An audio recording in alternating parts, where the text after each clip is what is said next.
اعوذ باللہ من الشیطان الرجیم بسم اللہ الرحمن الرحیم رب اشرح لی صدری ویسر لی امری واحلل عقدۃ من لسانی یفقہوا قولی واجعل لی وزیرا من اہلی رب یسر ولا تعسر وتمم بالخیر وبک نستعین آمین۔ السلام علیکم ورحمۃ اللہ وبرکاتہ۔ خلیفہ سوم حضرت عثمان غنی رضی اللہ عنہ سیریز کا یہ 10واں پروگرام ہے۔ حضرت عثمان رضی اللہ تعالیٰ عنہ کا دور خلافت اسلام کی تاریخ کا ایک نہایت اہم باب ہے۔ آپ نے ایسے وقت میں خلافت کی ذمہ داری سنبھالی جب اسلامی ریاست تیزی سے پھیل رہی تھی اور نئے علاقوں میں اسلام پہنچ رہا تھا۔ آپ نے اپنی نرم مزاجی، حکمت اور امت کی خیر خواہی کے ساتھ کئی ایسے عظیم اقدامات کیے جن کے اثرات صدیوں تک باقی رہے۔ حضرت عثمان غنی رضی اللہ عنہ نے خلافت کی ذمہ داری سنبھالتے ہی اسلامی ریاست کے نظم و انتظام کو مضبوط بنانے پر خصوصی توجہ دی۔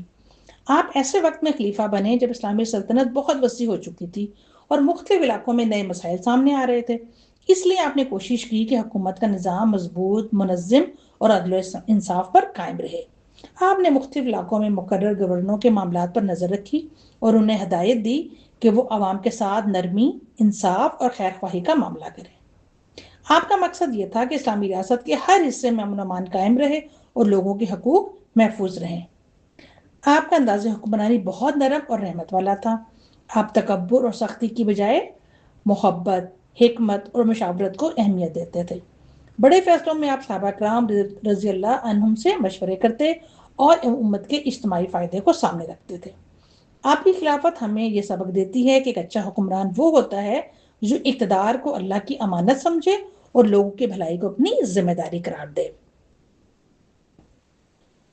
آپ کے دور خلافت کا سب سے عظیم اور تاریخی کارنامہ قرآن کریم کی حفاظت کے لیے ایک متفقہ مصحف تیار کروانا تھا۔ یہ ایک ایسا عظیم کام تھا جس نے پوری امت کو قرآن کریم کی ایک ہی قرات اور ایک ہی مصحف پر متحد کر دیا۔ رسول اللہ صلی اللہ علیہ وسلم کے زمانے میں قرآن کریم صحابہ کرام کے سینوں میں محفوظ تھا اور مختلف صحیفوں پر بھی لکھا ہوا موجود تھا۔ حضرت ابوبکر صدیق رضی اللہ عنہ کے دور میں قرآن کریم کو ایک جگہ جمع کروایا گیا تاکہ وہ محفوظ رہے۔ بعد میں جب اسلامی ریاست بہت وسیع ہو گئی اور مسلمان مختلف علاقوں جیسے شام، عراق اور دیگر خطوں میں پھیل گئے تو وہاں کے لوگوں نے قرآن پڑھنے کے مختلف انداز سیکھے۔ مختلف لہجوں اور قراتوں کی وجہ سے بعض لوگوں میں اختلاف پیدا ہونے کا اندیشہ پیدا ہوا۔ حضرت حذیفہ بن یمان رضی اللہ عنہ نے اس صورتحال کو محسوس کیا اور حضرت عثمان غنی رضی اللہ عنہ کی خدمت میں عرض کیا کہ امت کو ایک مصحف پر جمع کیا جائے تاکہ قرآن کے بارے میں کسی اختلاف کا دروازہ نہ کھلے۔ آپ نے صحابہ کرام رضی اللہ عنہم کی سے مشاورت کی اور ایک کمیٹی مقرر کی جس میں حضرت زید بن ثابت رضی اللہ عنہ سمیت جلیل القدر صحابہ شامل تھے۔ انہوں نے قرآن کریم کے مستند نسخے تیار کیے اور انہیں مختلف اسلامی علاقوں میں بھیجا تاکہ تمام مسلمان ایک ہی مصحف کے مطابق قرآن کی تلاوت کریں۔ یہ حضرت عثمان غنی رضی اللہ عنہ کی قرآن سے محبت، امت کی خیر خواہی اور دور اندیشی کی عظیم مثال ہے۔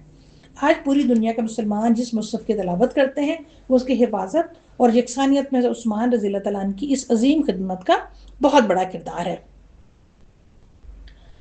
آپ کے دور خلافت میں اسلامی فتوحات کا سلسلہ جاری رہا اور اسلامی ریاست مزید وسیع ہوئی۔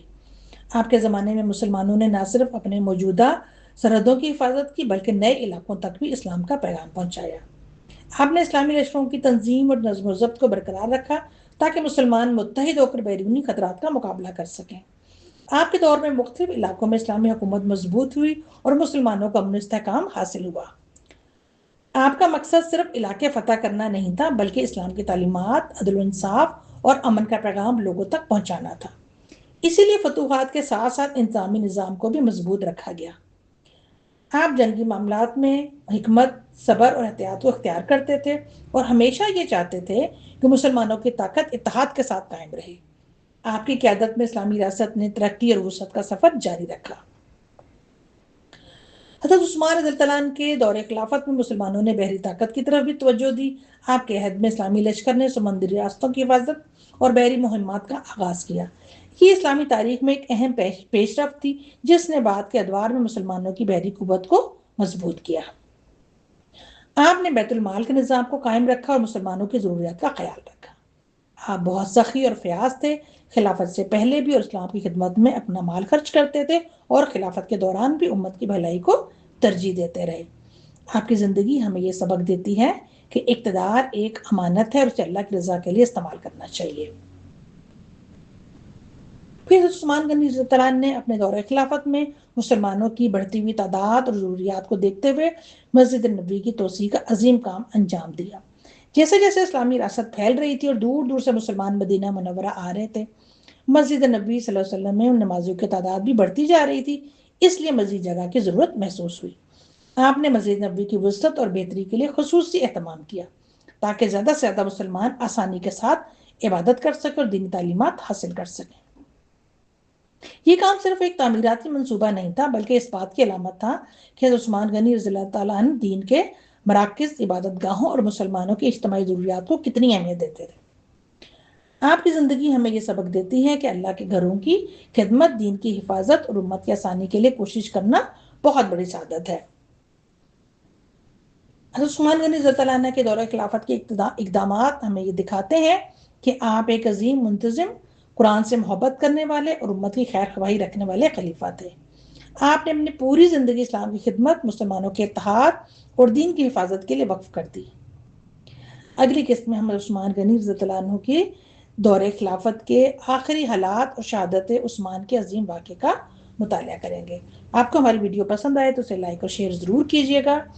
سبحانک اللہم و بحمدک، اشہد ان لا الہ الا انت، استغفرک و اتوب الیک۔ السلام علیکم ورحمۃ اللہ وبرکاتہ۔